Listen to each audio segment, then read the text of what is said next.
श्री चंदन सृष्टि व्रत कथा। देव नमो अरिहंत नित्य वीत राग विज्ञान। चंदन सृष्टि व्रत कथा कहूँ सुपरहित जान। काशी देश में वाराणस नाम का प्रसिद्ध नगर है, जिसको 23वें तीर्थंकर श्री पारसनाथ भगवान ने अपने जन्म धारण करने से पवित्र किया था। उसी नगर में किसी समय एक सूरसेन नाम का राजा राज्य करता था। उसकी रानी का नाम पद्मिनी था। एक दिन वह राजा सभा में बैठा था कि वनपाल ने आकर 6 ऋतुओं के फल फूल लाकर राजा को भेंट किया। राजा इस शुभ भेंट से केवल भगवान का शुभ आगम जानकर स्वजन और पूजन सहित वंदना को गया और भक्ति पूर्वक प्रदक्षिणा दे नमस्कार करके बैठ गया। श्री मुनिराज ने प्रथम ही मुनि धर्म का वर्णन करके पश्चात श्रावक धर्म का वर्णन किया।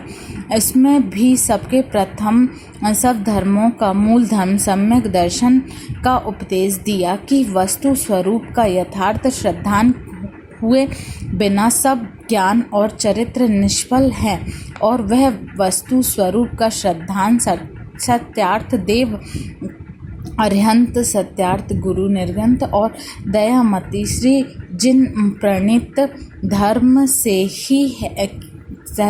ही होता है। अतएव प्रथम ही इनका परीक्षा पूर्वक श्रद्धान होना आवश्यक है। तत्पश्चात अहिंसा, सत्य, असेत, ब्रह्मचर्य और परिग्रह त्यागी है। 5 व्रत एक देश पालन करके तथा इन्हीं के यथोचित पालनार्थ सत्शीलों, 3 गुण व्रत और 4 शिक्षा व्रत का भी पालन करके इत्यादि उपदेश दिया। तब राजा ने हाथ जोड़कर पूछा, हे प्रभु, रानी के प्रति मेरा अधिक मोह स्नेह होने का क्या कारण है? यह सुनकर श्री गुरुदेव ने कहा, राजा सुनो, अवंती देश में एक उज्जैन नाम का नगर है। वहाँ वीर सेना नाम का एक राजा और उसकी रानी वीरमती थी। उसी नगर में जिनदत्त नाम का एक सेठ था। उसकी जयावती नाम की सेठानी से ईश्वरचंद नाम का पुत्र हुआ था, जो कि अपनी मामा की पुत्री चंदना से परिग्रहण का सुख से कालक्षेप करता था। एक समय सेठ जिनदत्त और सेठानी जयावती कुछ कारण पाकर दिगंबर दीक्षा ग्रहण कर मुनि आर्यिका हो गए हैं।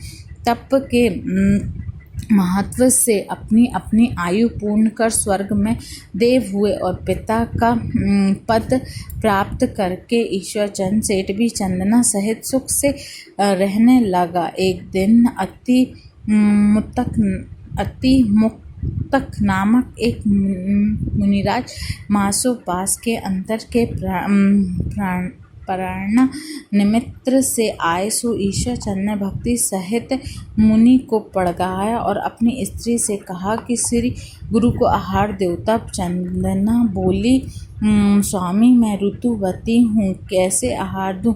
ईश्वरचंद ने कहा, चुप रहो, हल्ला मत करो। गुरु जी मासोपास हैं, इसलिए शीघ्र पारणा कराओ। चंदना ने पति के वचन मुनिराज को आहार दे दिए और मुनिराज आहार को करके वन को चले गए। वहाँ 3 ही दिन पश्चात इस गुप्त पाप का उदय होना। पत्नी दोनों के शरीर में कुष्ठ रोग हो अत्यंत दुखी हुए और कष्ट के दिन बिताने लगे। एक समय भाग्योदय से श्रीवद्ध मुनिराज संग सहित उद्यान में पधारे। सो नगर के लोग वंदना को गए। ईश्वरचंद भी अपनी भार्या सहित हो गया, जो भक्ति पूर्वक नमस्कार करके बैठा और धर्मोपदेश इस पश्चात पूछने लगा, हे दीनदयाल, हमारे यहाँ कौन से पाप का उदय आया है कि जिस जिससे जिससे यह विद्या उत्पन्न हुई है। तब मुनिराज ने कहा, तुमने गुप्त कपट पात्र दान के लोभ से अति मुक्तक स्वामी को ऋतुवती होने की अथवा अवस्था भी आहार पान व वन वचन काय शुद्ध यह कहकर आहार दिया था, अर्थात तुमने अपवित्रता को भी पवित्र कहकर चरित्र का अपमान किया है, सो यही पाप का कारण है। यह असाता वेदनी कर्म उदय आया है। यह सुनकर उपयुक्त दंपति सेठ सेठानी ने अपने अज्ञात पाप कर बहुत पश्चाताप किया और पूछा, प्रभु अब कोई उपाय यह पाप से मुक्त होने का बताइए। तब श्री गुरु ने कहा, हे भद्र सुनो, अश्वनी बदी षष्ठी गुजराती भादों बदी 6 को चारों प्रकार का आहार का त्याग करके उपवास धारण करो और जिनालय में जाकर पंचामृत से अभिषेक पूजन करो, अर्थात 6 प्रकार के उत्तम और प्रायश्चिक फलों सहित अष्टद्रव्य से 6 अष्टक चढ़ाओ, अर्थात 6 पूजा करो। 108 बार नमोकार मंत्र का फलों व फूलों द्वारा जाप करो। चारों संघ को 4 प्रकार का दान देवो। इस प्रकार व्रत करो। तीनों काल सामायिक व्रत अभिषेक पूजन करो। घर के आरंभ व विषय कषायों का उपवास के दिनों में रात्रि भर 8 प्रहर तक धारण पारणा के दिन 4 पहर, ऐसे 16 पहर तक त्याग करो। इस प्रकार 6 वर्ष तक इस व्रत को करो। पश्चात उद्यापन करो, अर्थात जहाँ जिन मंदिर न हो वहाँ 6 जिनालय बनवाओ, 6 जिन बिंब पधारो, 6 मंदिरों का जीर्णोद्धार करो, 6 शास्त्रों का प्रकाशन करो, 6 सब प्रकार के उपकर मंदिर में चढ़ाओ, छात्रों को भोजन कराओ, 4 प्रकार के आहार औषध शास्त्र और अभय दान देवो। इस प्रकार दंपति ने व्रत की विधि सुनकर मुनिराज को साक्षी पूर्वक व्रत ग्रहण किया और विधि सहित पालन किया।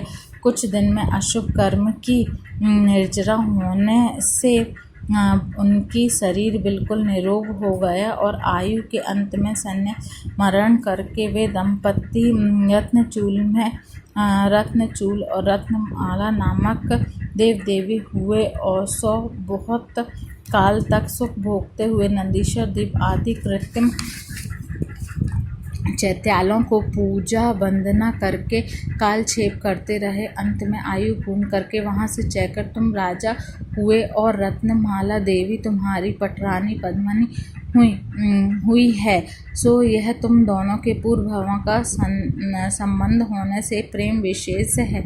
यह वार्ता सुनकर राजा को पूर्व भव भोगों के वैराग उत्पन्न हुआ और सो उन्होंने अपने ज्येष्ठ पुत्र को राज्य देकर अपने दीक्षा ले ली और घोर तप किया। तप प्रभाव से थोड़े ही काल में केवल ज्ञान पद प्राप्त करके सिद्ध पद को प्राप्त हुए और रानी पद्मावती जीव ने भी दीक्षा ली। सो वे भी तप के प्रभाव से स्त्रीलिंग छेद कर 16वें स्वर्ग में देव को वहाँ से चैक मनुष्य पर्याय लेकर मोक्ष पद प्राप्त करें।